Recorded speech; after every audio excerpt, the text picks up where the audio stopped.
Gloria a Dios. ¿Cuánto dicen amén? Amén al Señor, amén.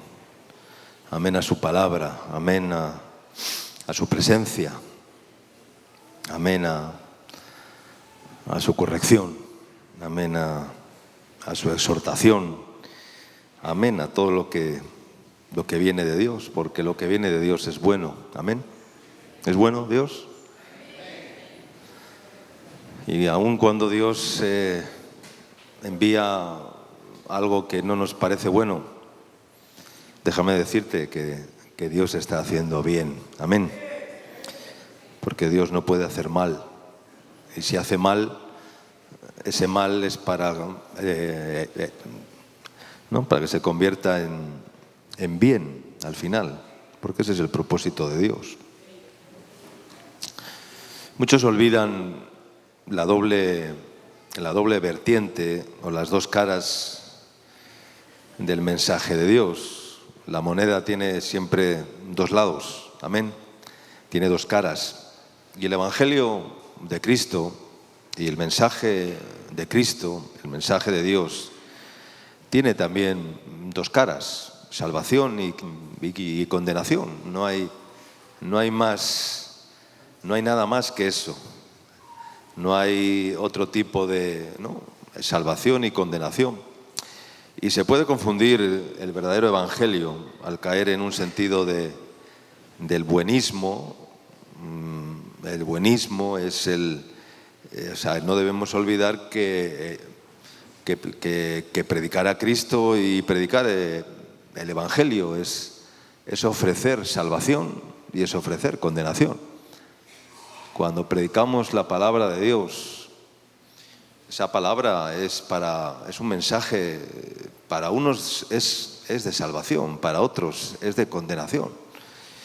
Y es tiempo de hablar claramente acerca de cuál es la urgencia vital para las almas y de lo extremadamente grave que es el ser conscientes de lo que es el Evangelio de Cristo y su palabra en las vidas, en nuestras vidas.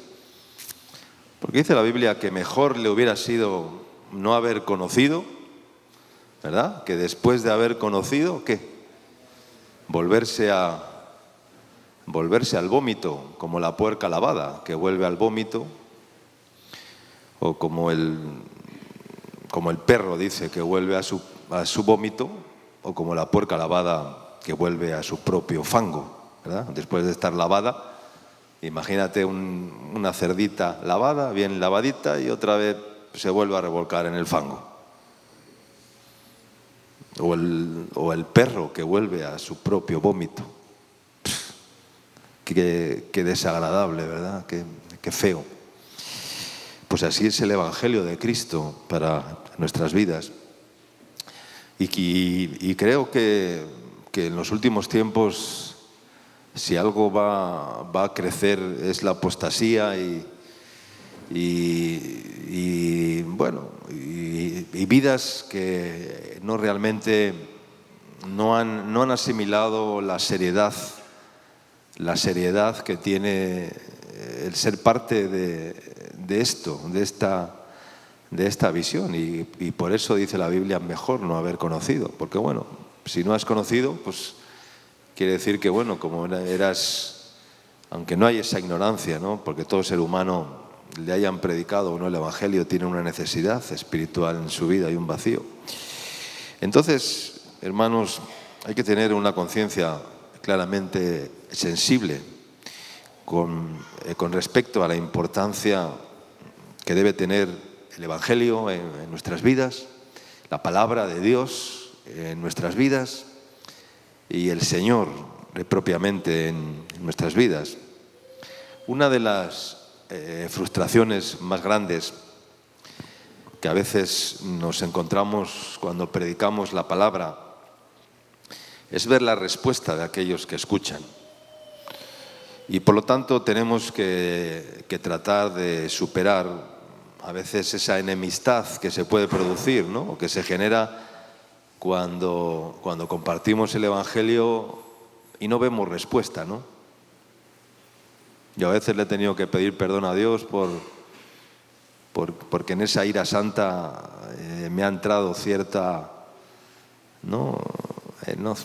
cierta ira, ¿no? De decir qué poca respuesta tiene la gente ante el Evangelio, ante la palabra, ante los avisos de Dios, qué poco temor de Dios, qué poca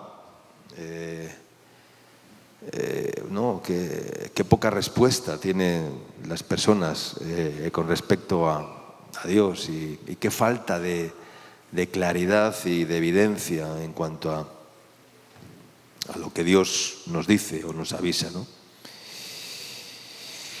Hay muchas personas que resisten constantemente la palabra en sus vidas y habrá otros pues que tendrán oídos para oír. Claro, eso, una sola persona que reciba salvación, que reciba el consejo, que lo asimile y lo haga vivo en su vida, para mí es suficiente, ¿no? Y entonces habrá otros que sí que tendrán oído para oír y después la fe para que lo que han oído se cumpla y se haga vivo en sus vidas. Amén.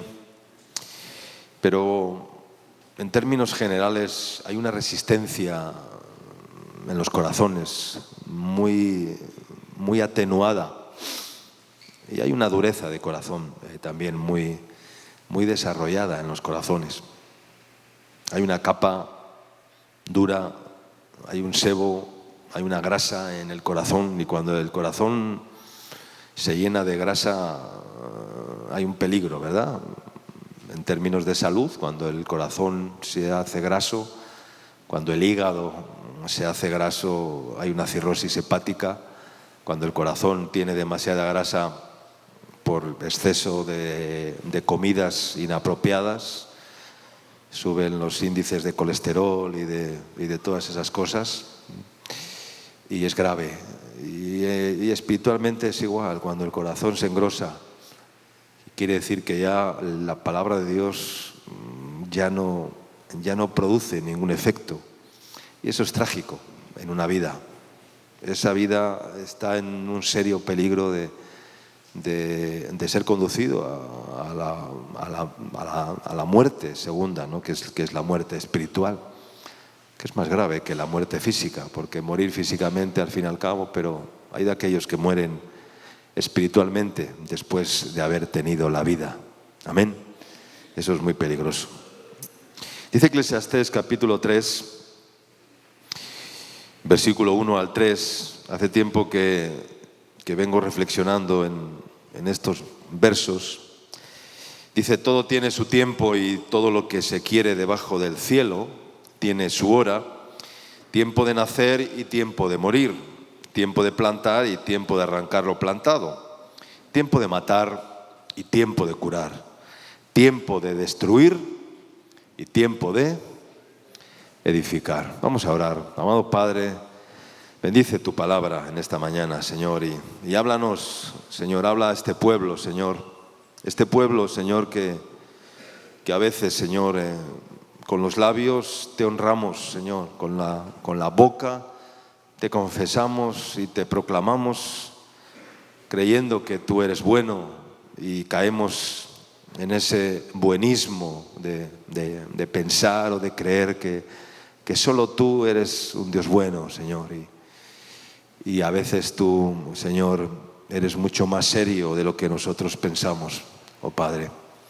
Que no caigamos en ese error, Señor, y que realmente podamos tener un corazón sensible, Señor, un corazón que no se engrosa, que no se ha endurecido todavía, Señor, que aún hay oportunidad para el arrepentimiento, que aún hay oportunidad para que tu palabra, Señor, produzca el fruto para lo cual tú la envías, Señor. Bendice tu palabra en esta mañana y que no nos suceda lo que Isaías profetizó de ese pueblo que con labios te honraban, con labios te proclamaban, te confesaban, pero su corazón estaba lejos del corazón de Dios, lejos de mí.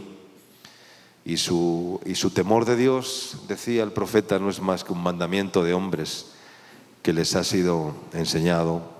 Hay una niña que está dormida, ¿ya? Si estás dormida, niña, pues no te sientes en la primera fila, por favor, porque están dormidas, ¿ya? Y al que predica le causa pues lo que he estado diciendo, ¿ya?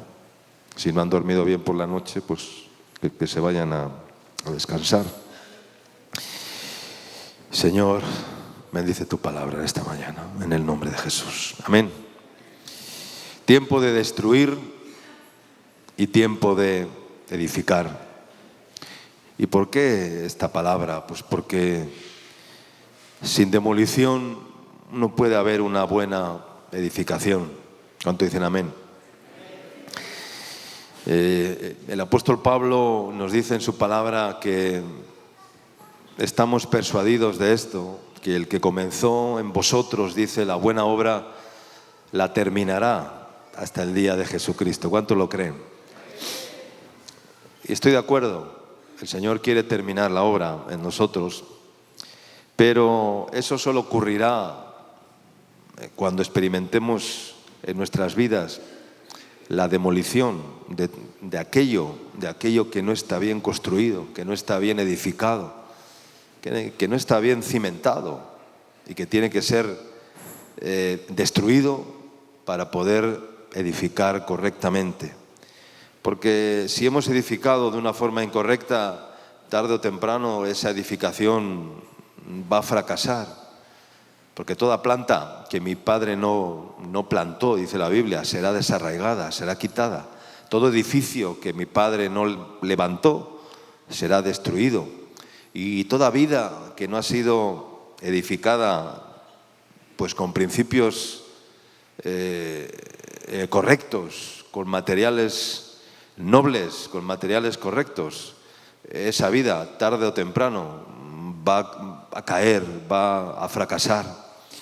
Y toda obra humana va a fracasar, todo edificio humano va a fracasar. La Torre de Babel fracasó y Dios envió un juicio sobre aquella torre que los hombres edificaron, ¿verdad? Donde quisieron llegar hasta la cúspide y tocar el cielo prácticamente y ser mejores que Dios, y ser más buenos que Dios, y ser como Dios, y hacerse un nombre, y ser ególatras completamente, diciendo, hagámonos una torre, construyámonos todo para nosotros mismos, para nuestro propio ego, para nuestra propia gloria, para nuestra propia honra, para nuestro propio, y edifiquémonos, y hagámonos, y pongámonos, y siempre nos por delante, ¿no? Siempre nosotros por delante, siempre nosotros. Y Dios, cuando vio y miró desde los cielos y vio aquello, se enojó y dijo, pero ustedes, ¿qué piensan que son? Si son unos gusanos, si son unos pobres hombres que no pueden hacer nada, separados de mí. Y entonces Dios dice que los confundió en sus lenguas y los esparció de ahí por toda la tierra para que andaran errantes y confundidos. Entonces, hermanos, sin demolición no puede haber una buena edificación. Antes de edificar hay que demoler. ¿Cuánto dicen amén? Antes de construir algo hay que demoler, hay que preparar el terreno, hay que destruir todo aquello que no sirve, hay que quitarlo todo. Si no, no se puede edificar correctamente. La erosión, el viento y el frío disminuyen el volumen de la roca. Cuando sopla el viento en los acantilados del Pacífico, vemos cómo año tras año el efecto de la erosión produce ¿qué? Un desgaste en las rocas, en los acantilados, porque la erosión va demoliendo grano a grano y centímetro a centímetro, y cada vez va desgastando más la roca, ¿verdad?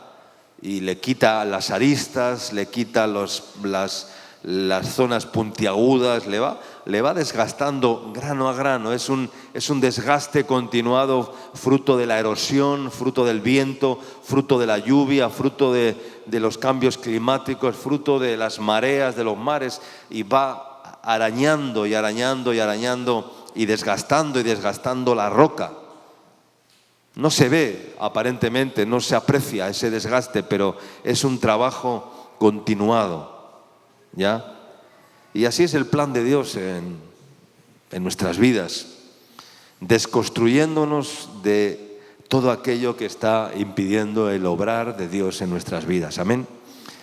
Y yo veo claramente tantas vidas en las cuales tiene que haber una desconstrucción urgente, inmediata, para que esas vidas puedan ser realmente diamantes en las manos del Señor. Demoler todo aquello que no está bien, pero la demolición es un trabajo duro, doloroso. Toda demolición es dolorosa, ¿no? Y entonces nadie quiere sufrir, nadie quiere pasar por ese dolor. Vamos a leer 2 Crónicas, capítulo 34, versículos del 8 al 12. Habla de un rey llamado Josías que comenzó a reinar siendo muy joven. Y este rey dice en el verso 8, 2 Crónicas 34, dice que a los 18 años de su reinado, después de haber limpiado la tierra y la casa, amén, después de haber limpiado primeramente la tierra y después la casa, dice, envió a Safán, hijo de Azalía, a Masías, gobernador de la ciudad, y a Joá, hijo de Joacaz, canciller, para que reparasen la casa de Yahvé, su Dios. Vinieron estos al sumo sacerdote Hilcías y dieron el dinero que había sido traído a la casa de Yahvé, que los levitas que guardaban la puerta habían recogido de mano de Manasés y de Efraín y de todo el remanente de Israel, de todo Judá y Benjamín y de los habitantes de Jerusalén. Y lo entregaron en mano de los que hacían la obra, que eran mayordomos en la casa de Yahvé, para reparar y restaurar el templo.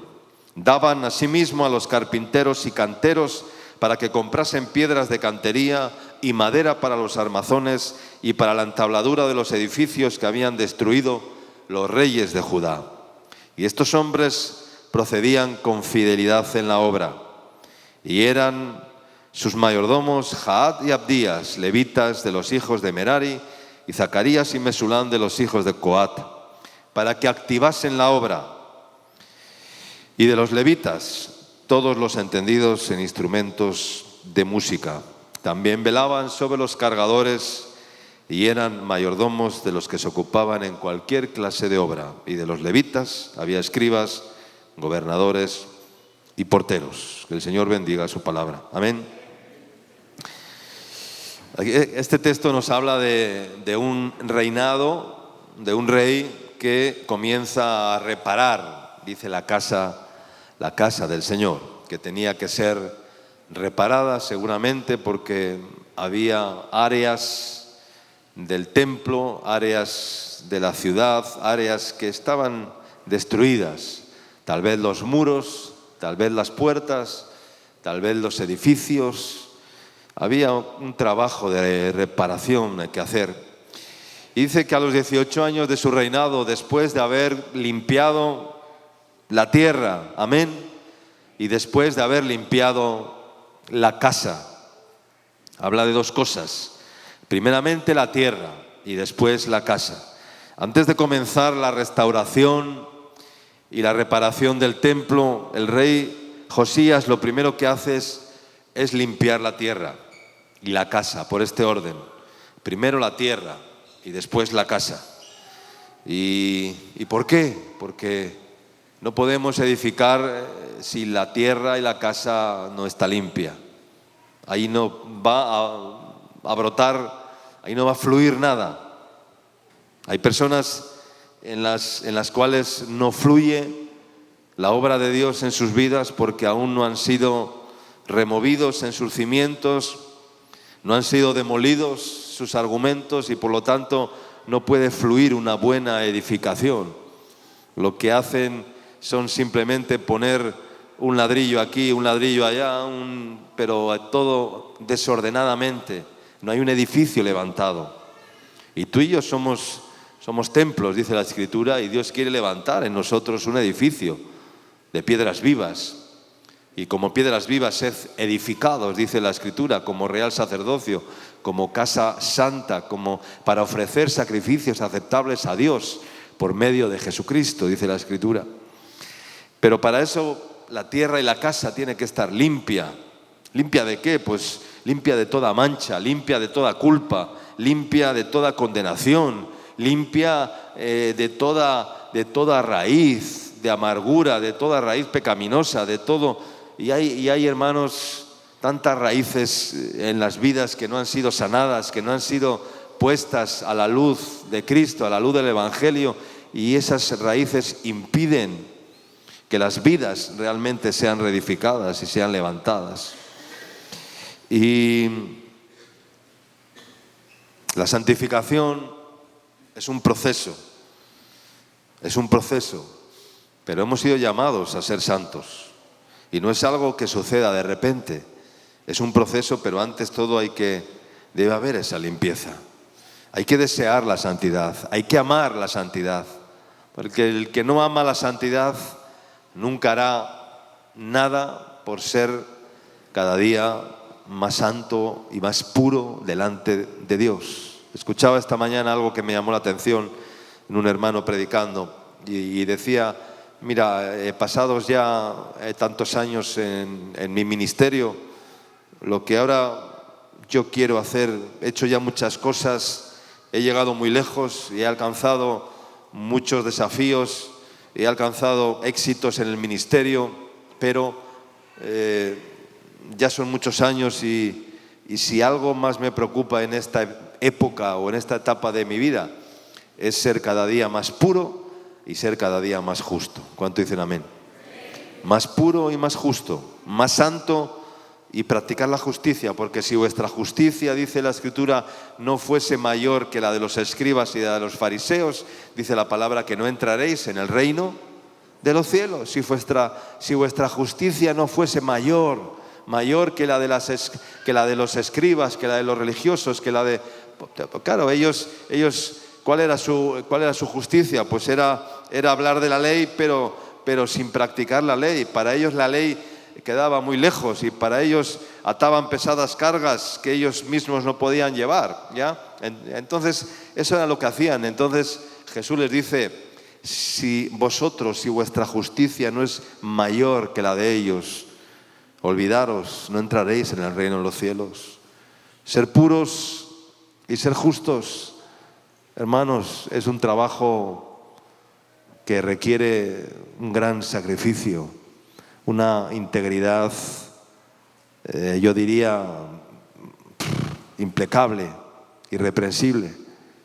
Pero hay que desearlo. No digo que ya lo seamos, no digo que no cometamos o tengamos impurezas o injusticias, pero hay que amar la justicia. Has amado la justicia, dice la Escritura, y aborrecido la maldad. Por tanto te ungió Dios, el Dios tuyo, con óleo de alegría, más que a tus compañeros, dice un salmo. Pero dice: has amado la justicia. Y amar la justicia es ser cada día más justo, es ser cada día más recto. Amar la santidad es ser cada día más puro, más limpio, más santo. Y para eso hay que demoler, y hay que dejarse demoler por el Señor. Hay que dejar que el Señor destruya y que la erosión, el viento, ¿verdad?, que envía el Señor, destruya de nosotros grano a grano, centímetro a centímetro, aquello que tiene que ser demolido para poder ser realmente personas dignas delante de Dios. Primeramente la tierra, primeramente lo de adentro y después la casa, lo de afuera. Es decir, primero las raíces y después poner la casa en orden. En nuestras vidas hay prioridades, pero muchos no entienden ni conocen cuáles son las prioridades.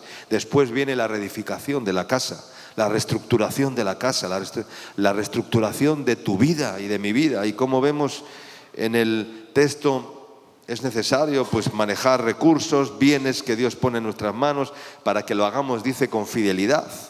Solamente los fieles podrán servir al Señor y ser agradables al Señor. Porque mis ojos pondré en los fieles de la tierra, dice la Escritura, para que estén conmigo. El que ande en el camino de la perfección, este me servirá. Hermanos, es un fracaso morir como carbón cuando tenemos la oportunidad de convertirnos en diamantes. ¿Cuánto dicen amén? Y hay muchos que mueren siendo carbón. El carbón es un mineral de bajo costo que se usa para las parrilladas, ¿verdad? Para hacer parrillada, ¿verdad? ¿Qué uso más vano, ¿verdad? El carbón. Pero vaya amigo, el diamante es impresionante las cualidades que tiene un diamante. Y morir siendo un trozo de carbón que además ensucia las manos cuando lo tocas, ¿verdad? Y te pone las manos negras y si lo pisas te pone los pies negros. ¿Qué tiene de agradable el carbón? ¿Tiene algo de agradable? Pregunto. Lo mires por donde lo mires, el carbón sí tiene su valor en el mercado, pero no es nada agradable el carbón. Y morir siendo un carbón cuando tenemos la oportunidad de ser diamantes en las manos del Señor. Amén. Los diamantes se forman bajo la superficie de la tierra, a una profundidad aproximada de entre 120 y 200 kilómetros, o sea, a una profundidad impresionante. El proceso es complejo y muy llamativo y todavía se sigue estudiando para comprender cómo actúan, ¿no?, las moléculas de carbono. Al parecer, las rocas que existen en la superficie de la Tierra, formadas por carbono, son presionadas hacia las profundidades como consecuencia de los cambios de temperatura, y en un momento de ese viaje, de ese trayecto que son impulsadas hacia la profundidad, pues en un momento de ese trayecto las rocas comienzan a derretirse, liberando moléculas de carbono que posteriormente toman una nueva forma de roca cuando la temperatura disminuye. Y si las condiciones de presión son las adecuadas, pues entonces estos átomos de carbono se enlazan de una forma concreta, formando la estructura de lo que se convertirá en un diamante. Amén. Ese es el proceso. Pero si queremos ser diamantes para Cristo, tenemos que dejar que las altas presiones de la renuncia, del sacrificio, de la obediencia a Cristo, del servicio a Cristo, de la vida en renuncia para Cristo, haga que se desintegre la carnalidad que hay en nuestra vida y dejemos que el Espíritu Santo reordene y reestructure las moléculas que van quedando para que se conviertan en diamantes. ¿Cuánto dicen amén? Diamantes valiosos e indestructibles para Cristo. Amén. Imparables para Cristo. Hay personas en el ministerio que son imparables, que si Dios no los para, nadie los puede parar, ¿verdad?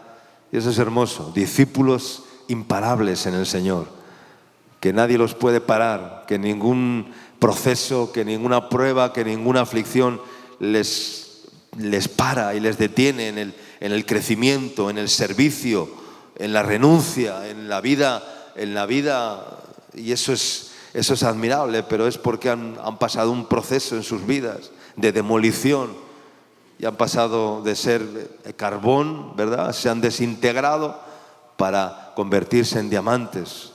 Un diamante no lo rompes, es tan duro el diamante que a ver cómo rompes un diamante. Tiene una dureza que es impresionante. De hecho, el diamante se usa para cortar, ¿verdad?, los vidrios gruesos con la punta del diamante, para cortar la cerámica, las baldosas, la mayólica, que es muy dura y se usa el diamante, ¿verdad?, para cortar. Es impresionante las cualidades que tiene el diamante. ¿Cuántos quieren ser diamantes? Pero nos queda mucho camino, hermanos, hay que desfragmentarnos completamente. Las moléculas, los átomos tienen que desintegrarse en nuestras vidas. La carnalidad tiene que desintegrarse. Y perdóname, somos muy carnales todavía, demasiado carnales. La gran mayoría somos muy carnales todavía. No hemos crucificado nuestra carnalidad con el Señor todavía. No hemos llevado a la cruz nuestra carnalidad. Y somos tan carnales que a veces la carne se disfraza un poco de espiritual y queremos ser espirituales, pero la carne sigue siendo carne. La carne sigue siendo carne. Aunque la carne se suba al púlpito, sigue siendo carne. Aunque la carne se suba al escenario y toque y cante, sigue siendo carne. Y carne y sangre no pueden agradar a Dios, dice la Biblia. ¿Cuánto dicen amén? La carne y la sangre no heredarán el reino de los cielos. Carne y sangre no es con carne, no es con sangre, es con espíritu, hermanos. Y hay mucha carne todavía. Hay una carnicería, ¿verdad? Hay que salir de la carnicería ya. Salgamos de la carnicería. Salgan de la carnicería, hermanos. Dejen la carne y pónganla en el fuego.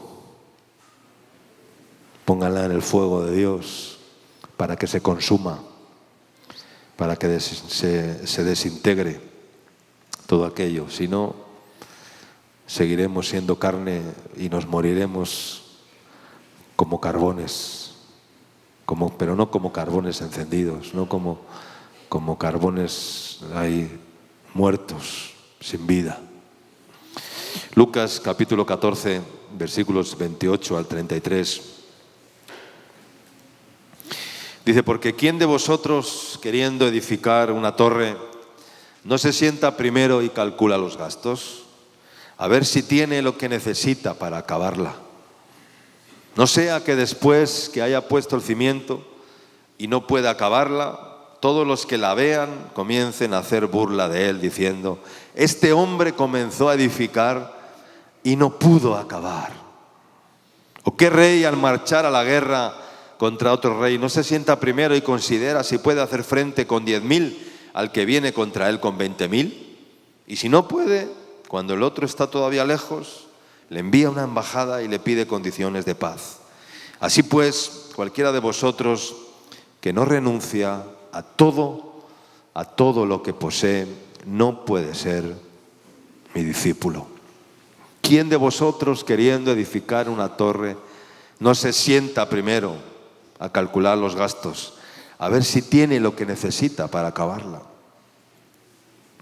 Esto es evidente.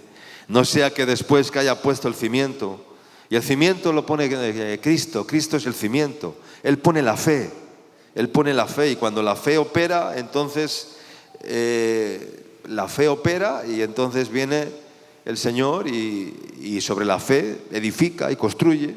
Y por eso dice 1 Pedro, añadid a vuestra fe virtud, a la virtud conocimiento, al conocimiento dominio propio, al dominio propio paciencia, a la paciencia piedad, a la piedad afecto fraternal y al afecto fraternal amor, porque si estas cosas están en vosotros y abundan, no os dejarán estar ociosos ni sin fruto en cuanto al conocimiento de nuestro Señor Jesucristo. Amén. Dice, añadid a vuestra fe virtud, conocimiento, dominio propio. Dominio propio es una cualidad que tenemos es muy necesaria en la vida cristiana y en la vida social y en todas las áreas de la vida. Los que no tienen dominio propio, pues cualquier cosa les brota la carne como leones, ¿verdad? Como leones, parecen leones que van a devorar carne y que necesitan carne, ¿verdad? Y por eso decía que somos demasiado carnales, por falta de dominio propio. Pero dice que después que haya puesto el cimiento y no puede acabarla, todos los que la vean, dice, comienzan a hacer burla de él, diciendo, este hombre comenzó a edificar y no pudo terminar. Quedarse a medias, hermano, es lo más vulgar que puede existir, ¿verdad? Lo más vulgar es dejar algo sin terminar.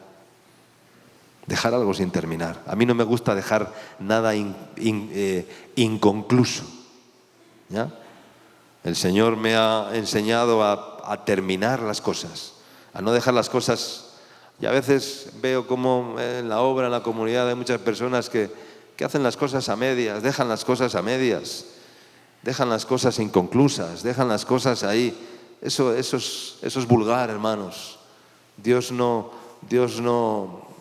bendice aquello que queda inconcluso, que queda sin terminar. Dice que Dios, al séptimo día, cuando hubo terminado todo, entonces descansó, ¿verdad? Aunque no sigue descansando, pero concluyó. Porque cuando uno termina algo, entonces puede descansar. Amén. Yo cuando tengo cosas inconclusas, el Señor no me deja dormir. Y el Señor me despierta, el Señor me inquieta y me recuerda y hay cosas inconclusas que tienes que resolver, que tienes que terminar. Ya no puedes dejar esto así, a medias, a medio edificar, porque eso es una burla. Y ese era Hazme Rey. Dice que después, y no puede acabarla, y todos comienzan a hacer burla de él, diciendo, este hombre comenzó a edificar y no pudo terminar, no pudo acabar, se quedó ahí en el camino. ¿Por qué? Pues porque evitó el ser desconstruido, evitó el ser demolido, evitó que la erosión le demoliera grano a grano, centímetro a centímetro en su vida. Jesús tuvo una experiencia tremenda, ¿no? De la cual trajo una enseñanza tremenda también a sus discípulos y también para nosotros. Dice la palabra que Jesús tuvo hambre, ¿verdad? Y iba por el camino, volvía de la ciudad, Mateo 21, 18 al 20. Hemos leído esta parábola muchas veces. Por la mañana, volviendo a la ciudad, Jesús tuvo hambre, Mateo 21, 18, y viendo una higuera cerca del camino, vino a ella, y no halló nada en ella, sino hojas solamente. Y le dijo, nunca jamás nazca fruto de ti. Inmediatamente el Señor dio su veredicto, emitió juicio y le dijo a la higuera, nunca jamás nazca fruto de ti. Y luego, dice, la higuera se secó. Viendo esto, los discípulos decían maravillados, ¿cómo es que se secó enseguida la higuera? Estaban preguntando, pero ¿cómo puede ser posible que se haya secado tan así de la noche a la mañana la higuera? Una higuera no se seca de la noche a la mañana, ¿verdad? Es un proceso también. Es un árbol fuerte, la higuera no es un junco, no es algo livianito, es un fruto bien arraigado, bien la higuera, ¿verdad? Y se secó de la noche a la mañana, inmediatamente. Entonces los discípulos se maravillaron y preguntaron, pero ¿cómo es que se secó enseguida la higuera? Pero leyendo ese mismo texto en otro evangelio, porque esta parábola está en 3 evangelios, está en Mateo, está en Marcos, está en Lucas. Sí, si lees en las tres dice matices y cosas diferentes de un evangelio de otro. Por ejemplo, en Marcos dice, 11:20 dice, y pasando por la mañana vieron que la higuera se había secado desde las raíces. ¿Desde dónde se había secado la higuera? Desde las raíces. La sentencia de Jesús fue tremenda. Nunca jamás nazca fruto de ti. Y la maldijo. Esto es terrible. Que el Señor te diga, y tú y yo somos árboles, y que el Señor te diga, nunca jamás nazca fruto de ti. Señor, quítame la vida, ¿no? Como decía Elías, que no soy mejor yo que... Si el Señor te dice, nunca jamás nazca fruto de ti, esterilidad, sentencia, juicio de Dios, no vas a ser, o sea, vas a ser estéril toda tu vida, espiritualmente hablando, o tal vez también en términos naturales. Dice que vino y no halló nada en ella, sino hojas solamente. Y la iglesia es esa higuera, tú y yo somos esos árboles, parte de la higuera, y el Señor tiene hambre y viene a comer. Y su iglesia, a comer de la iglesia, a comer de ti y de mí, y tiene que haber una retroalimentación. Y la higuera se secó enseguida, rápidamente. Hay un serio peligro de secarnos. Dice que se secó enseguida, rápidamente. Y las circunstancias no son nada favorables. El mundo, las circunstancias que vivimos nos exponen constantemente al peligro de secarnos si descuidamos nuestra vida espiritual, hermanos. Si descuidamos el sacrificio, si descuidamos la renuncia al Señor, si descuidamos la limpieza diaria, la pureza diaria. En Lucas también está la misma historia, narrada de forma diferente. Lucas 13, versos 6 al 9, dice, dijo también esta parábola, tenía un hombre una higuera plantada en su viña, y vino a buscar fruto en ella y no lo halló. Y dijo al viñador, he aquí hace 3 años que vengo a buscar fruto en esta higuera y no lo hallo. Córtala, ¿para qué inutiliza también la tierra? El viñador entonces le dijo, respondiendo, le dijo, Señor, déjala todavía 1 año, hasta que yo cabe alrededor de ella y la abone. Y si diere fruto, bien, y si no, la cortarás después. Aquí vemos un poco la misericordia de Dios diciendo, vamos a dejarla todavía 1 año, a ver si esa viña... Pero hay algunos que ya el año ya se hizo, el año ya tiene más de 1000 y pico días, no sé cómo decirte. El año tiene 365 días, pero hay algunos que el año les dura miles de días, ¿no? 1 año, solo 1 año. Y si al año no da fruto, la cortas. Hermano, si al año no da fruto, la cortas. Y bueno, es duro tener que cortar una viña, una higuera. Es duro, pero si hay que hacerlo, ¿no? Y si no da fruto, dice, al año la cortarás después. El Señor sigue teniendo misericordia. Pero si constantemente viene y solamente ve hojas y ramas, y bueno, pero no hay fruto, entonces el Señor dice, ya basta, está inutilizando la tierra.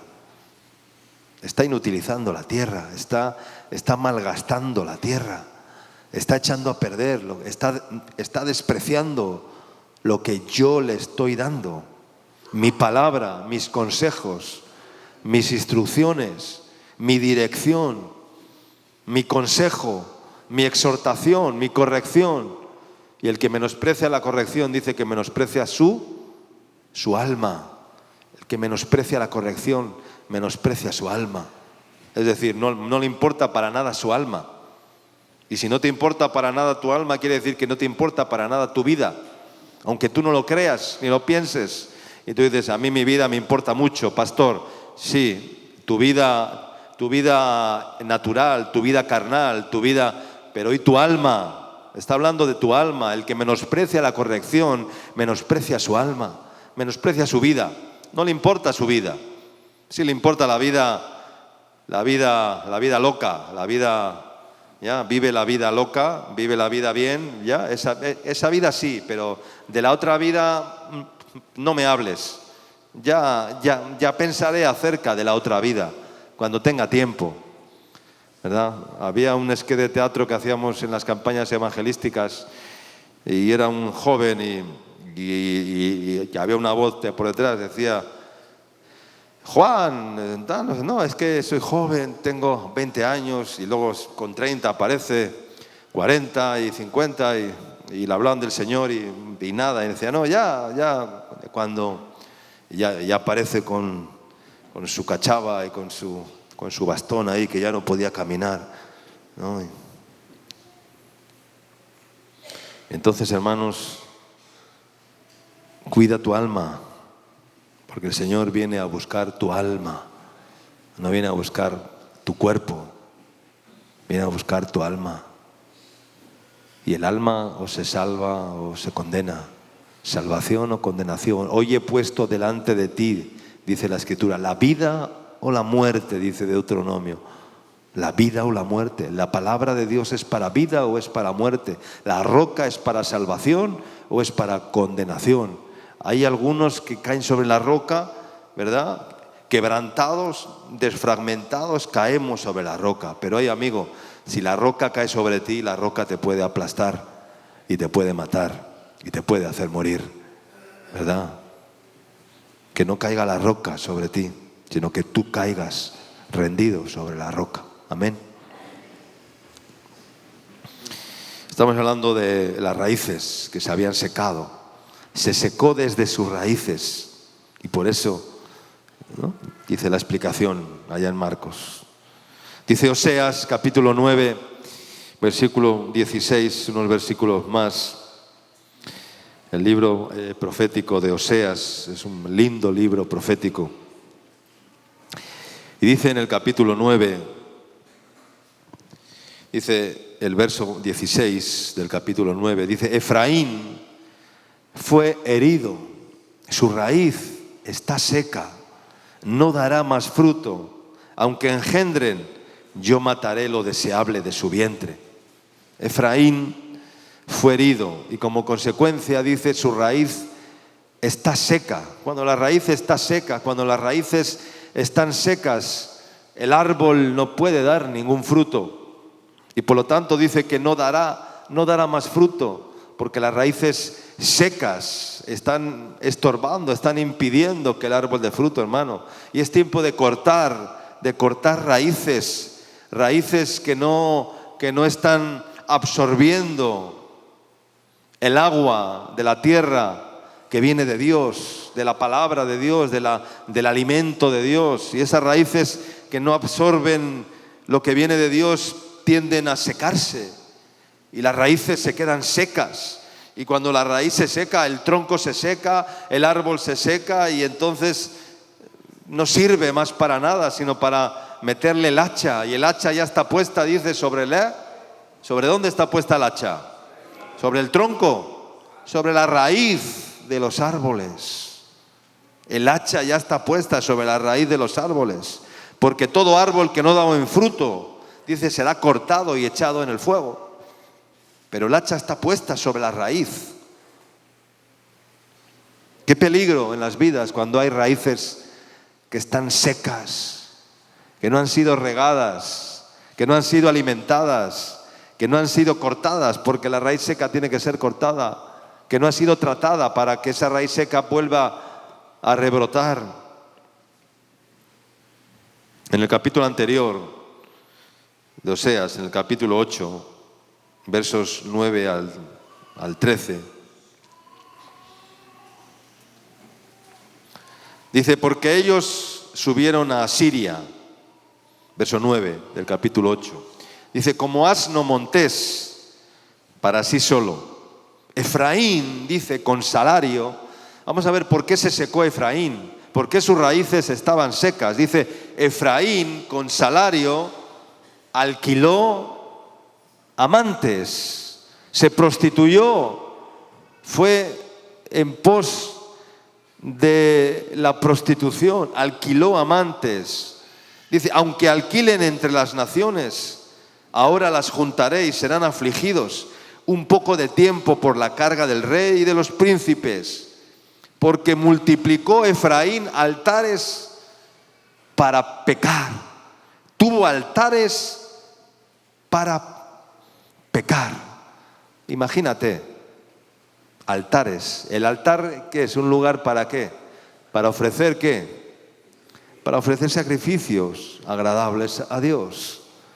El altar del sacrificio, el altar de la oración, el altar de la adoración, el altar del sacrificador que sacrifica delante del altar, donde liban el polen que se produce, ¿no? Es como la abeja que liban las flores y producen la miel y producen este tipo. Es todo fruto de la...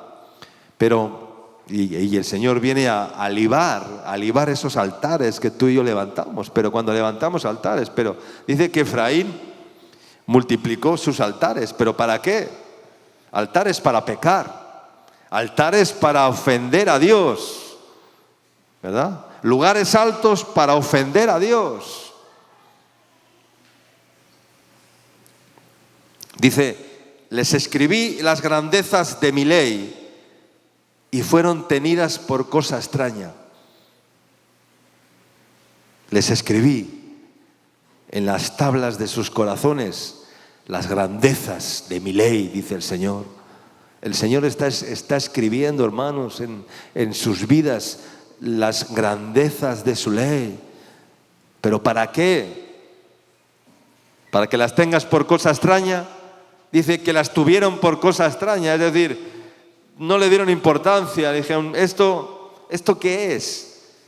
¿Esto qué significa? Estas leyes que Dios nos quiere dictar, ¿qué significan para nosotros? Y las despreciaron y las omitieron y fueron tenidas por cosa extraña. Menospreciaron el maná, el pan de Dios, la instrucción de Dios, la palabra de Dios. Y aquel que menosprecia la palabra de Dios, aquel que menosprecia el maná de Dios, pues está próximo a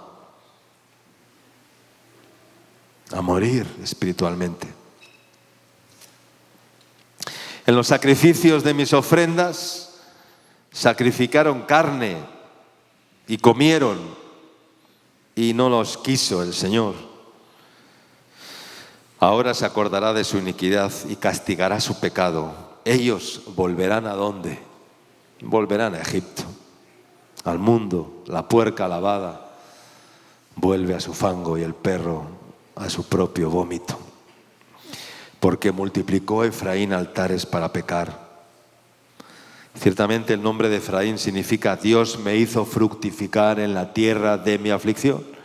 Porque eso es lo que quiere hacer, hacernos fructificar en el lugar de la aflicción. Pero para fructificar, primero, para dar fruto arriba, hay que echar raíces abajo. ¿Cuánto dicen amén? Para dar fruto arriba, visible, hay que echar raíces abajo. Para levantar el edificio, y por eso tiempo de edificar, pero tiempo de destruir primero. Destruir para poder edificar correctamente nuestras vidas. Dice otro texto, Efraín se ha mezclado con los demás pueblos. Efraín fue una torta, dice, no volteada. Dice otro texto en Oseas también, una torta no volteada, ¿no? Que solamente le dio el fuego por un lado. Pero si te da el fuego por un lado, no sirve. El fuego te tiene que dar por los dos lados, hermano. Por los dos lados. Si tú te vas a la playa un día que hace 40 grados de sol y te pegas todo el día tumbado boca arriba, se te va a poner la panza como vamos, hay que estar un rato para arriba, un rato para abajo, ¿no? Así, pum, pim. Una torta volteada, para arriba y para abajo, para arriba y para abajo, así, porque si no, grave.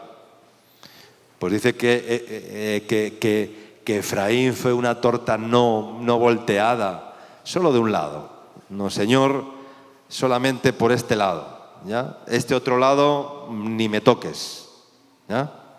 Este lado sí, pero de este otro lado ni me toques. ni me hables de esto, Señor. ¿Ya? Yo a veces les digo a alguien cuando me vienen digo, no, ni me hables, ¿no? Ni me hables, o sea, no quiero saber nada.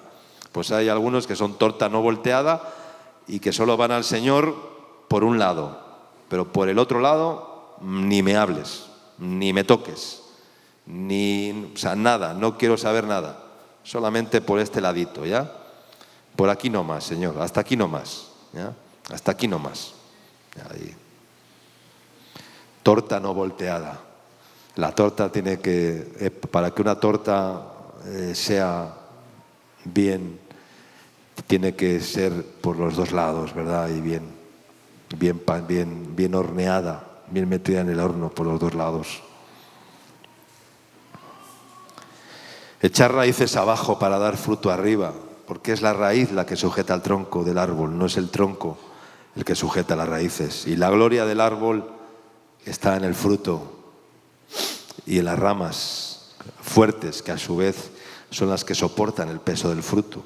Y ahí es donde se ve el éxito. El fruto es la evidencia de que las raíces son santas,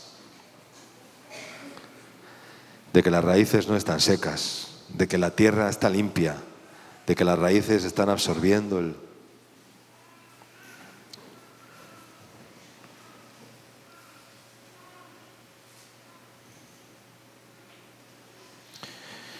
Quiero leer unos versículos más en Jeremías, capítulo 18, versículo 1 al 9. El lamento de Jeremías, ¿verdad? Jeremías, el profeta llorón, el profeta que siempre se enfrentó con un pueblo tremendamente difícil. Y decía, palabra del Señor que vino a Jeremías diciendo, levántate. Lo hemos escuchado muchas veces esta palabra, muchos de nosotros. Dice, levántate y vete a la casa del alfarero, y allí te haré oír mis palabras. Y descendí a la casa del alfarero, y aquí que él trabajaba sobre la rueda, y la vasija de barro que él hacía se echó a perder en su mano, y volvió y la hizo otra vasija, según le parecía mejor hacerla. Entonces vino palabra del Señor, diciendo, no podré yo hacer de vosotros. Y el Señor nos dice en esta mañana, no podré hacer yo de vosotros como este alfarero, oh casa de Israel, dice el Señor.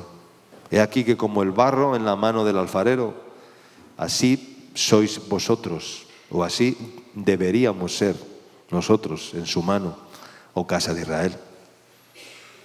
Dice, en un instante hablaré contra pueblos y contra reinos, para arrancar y derribar y destruir. Pero si estos pueblos se convirtieren de su maldad, contra la cual hablé, yo me arrepentiré del mal que había pensado hacerles, y en un instante hablaré de la gente y del reino para edificar y para plantar. Amén. Dice que la vasija de barro que él hacía se echó a perder en las manos del alfarero. Se desfragmentó, se demolió completamente, se desconstruyó. Estamos hablando de demolición. Y si la vasija que eres tú y yo, que somos vasijas, no se hacen pedazos primeramente en manos del alfarero divino, en manos del Señor, pues nunca seremos la vasija que Dios quiere que seamos. Serás una vasija, vulgar y corriente, pero no serás la vasija de oro que usan los reyes, que usan los nobles, ¿verdad? Esas vasijas bien. Y el Señor quiere hacer de ti una vasija. Pero ¿quién es el alfarero? Tú o el Señor. ¿Quién le da la forma? Tú o el Señor. ¿Quién le dice esto trabaja sobre la rueda, sobre el torno y con las manos empieza a darle forma a la vasija? Y Dios, pero claro, el barro se deja moldear. Pero si no somos barro, ¿cómo La piedra no se deja moldear. Y si somos carne, no nos dejamos moldear. Pero si somos barro, entonces el Señor puede hacer con nosotros lo que Dios quiere hacer. Dice, no podré yo hacer de vosotros como este alfarero, oh casa de Israel, dice el Señor. Como el barro en manos del alfarero, así sois vosotros en mis manos. Pero hay pocos que han decidido ser barro en las manos del Señor. El barro, pues, no tiene mucha, aparentemente no tiene mucho, ¿no? Pero en las manos del Señor es muy valioso porque es moldeable, es enseñable, se deja tratar, se deja formar, se deja, ¿verdad? Pero ¿cuánto nos cuesta ser barro? ¿Cuánto nos cuesta obedecer al Señor? ¿Cuánto nos cuesta dejar que sea Dios el que nos diga aquí o allá, esto o aquello? ¿Verdad? Nos cuesta ser barro, hermanos. Y preferimos seguir siendo carne, la carne que toma decisiones, la carne que aparece y desaparece cuando quiere, la carne que decide y no decide. El barro no decide, el barro no aparece, el barro no está ahí en las manos del alfarero. Y por eso no queremos ser barro, queremos ser carne que decide, carne que toma decisiones, carne que está donde quiere, que va donde quiere. El barro no va donde quiere, el barro va donde el alfarero quiere que vaya. Pero no queremos ser barro. Y entonces la vasija no puede ser creada o edificada como Dios quiere.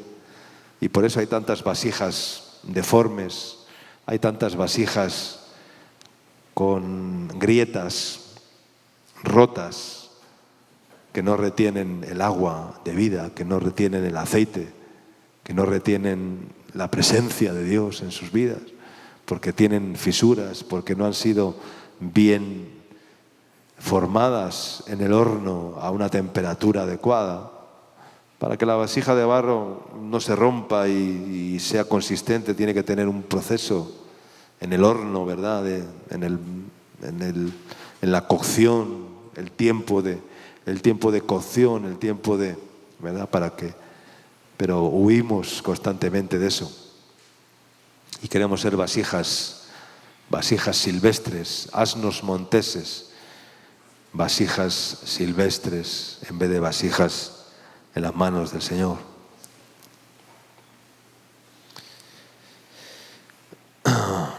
Y el Señor nos quiere convertir en barro. Ageo capítulo 1, versículo 8 y terminamos. Ageo capítulo 1, versículo 8 dice: subid al monte y traed madera y reedificad la casa, y yo pondré en ella mi voluntad y seré glorificado, ha dicho el Señor. Amén. Subid al monte. No dice ir a la playa, no, dice subir al monte. Cuesta subir al monte, hermanos. Claro que te cuesta. ¿Cuántos han sido montañistas aquí? ¿Has ascendido a un monte alguna vez? Caminando, ¿verdad? ¿Y te costó llegar a la cima? Claro, una pendiente y subir al monte. Y luego dice: traed madera. Traed madera, empezar a cortar madera. Es como Noé, cuando el Señor le dijo que tenía que construir un arca, y todos estaban en su contra y todos estaban burlándose de Noé. Y el Señor le dijo: tienes que construir un arca de tales medidas, tanto de alto, tanto de ancho, tanto de... Y Noé, me imagino que cogió el hacha y a cortar madera para... ¿no? La madera no estaba allí ya lista para empezar a construir el arca. Tuvo que hacer su trabajo un montón de años para construir aquel arca y cortar madera para empezar a entablar y hacerla. Traed madera, subid al monte y traed madera y reedificad la casa, volver a edificar la casa correctamente. Y si hacéis así, ¿qué dice el Señor? Yo pondré en ella, ¿qué? Yo pondré en ella mi voluntad. ¿Tú quieres que el Señor ponga tu voluntad, su voluntad en tu vida? ¿Quieres? ¿Quieres? ¿O quieres vivir haciendo tu propia voluntad? ¿Qué quieres? ¿Quieres que el Señor sea glorificado en tu vida? ¿Ya? Pues sube al monte, trae madera y reedifica la casa. Pero sube al monte. Nos gusta más la costa, ¿verdad? La costa, dice, hay un dicho que dicen, en la costa se vive mejor, ¿no? Bueno, no sé cómo es, pero, ¿no? ¿Cómo es? No escucho, pero bueno. Ya bueno, por ahí va la cosa. ¿No? De hecho, las costas son los lugares más atractivos, pero son los lugares donde el pecado más abunda, en las costas. Donde la perversión más abunda, donde la carnalidad es más evidente, ¿no? Porque a ver quién se pone allí en bikini, en el monte a 10 grados bajo cero. Ahí te pones ahí en bikini a enseñar las curvas o cómo. ¿No? A 30 grados, bueno, qué bien, ¿verdad? Me enseño las curvas, las que debo enseñar y las que no debo enseñar. Y qué bien, pero ponte ahí arriba, a 10 grados bajo cero, ahí en el monte, allí no te echas allí para nada, ¿verdad? Pero dice el Señor, subid al monte. Porque el monte es el lugar del sacrificio, amén. Es el lugar donde se levantaban los altares. Es el lugar donde Dios le dijo a Abraham, toma a tu hijo Isaac, y vete al monte de Moria y sacrifícalo allí. Sube al monte, vete al monte. Siempre el Señor mandaba a los montes. De hecho, los montes son lugares estratégicos, ¿verdad? Para orar por las ciudades, para atar y desatar, para desatar bendición para los montes. Y es bíblico subir a los montes. El Señor nos ha dado en nuestro ministerio muchos lugares altos y sobre todo en España tenemos en varios montes tenemos propiedades muy lindas, ¿verdad? Donde se han hecho altares de oración, altares de los montes, los lugares altos. Cuando el Señor le dijo a Moisés, sube al monte de Gerizim y desde allí habla bendición, sube al monte de Ebal y desde allí desata maldición. 2 montes, 6 tribus en cada monte.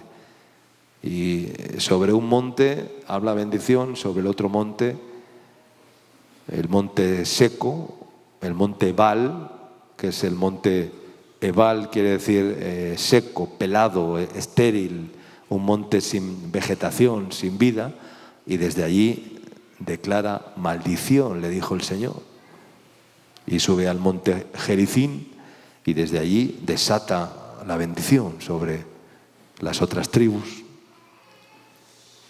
Pero hay que subir al monte y hay que traer madera, hay que cortar madera.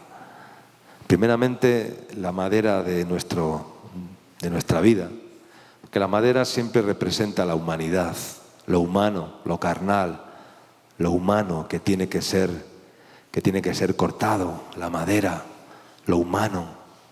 Pero aquí habla de la madera del sacrificio, ¿no? Traed madera, subid al monte, traed madera, y entonces reedificad la casa, volver a hacer la casa, Hay vidas que tienen que ser reconstruidas, hermanos, reconstruidas, pero antes para eso tienen que ser demolidas, porque no puede haber una buena construcción si antes no hay una demolición. Entendamos esto, vivamos esto y veremos entonces cómo el Señor pone, dice, en ella su voluntad y yo seré glorificado, ha dicho el Señor. Amén.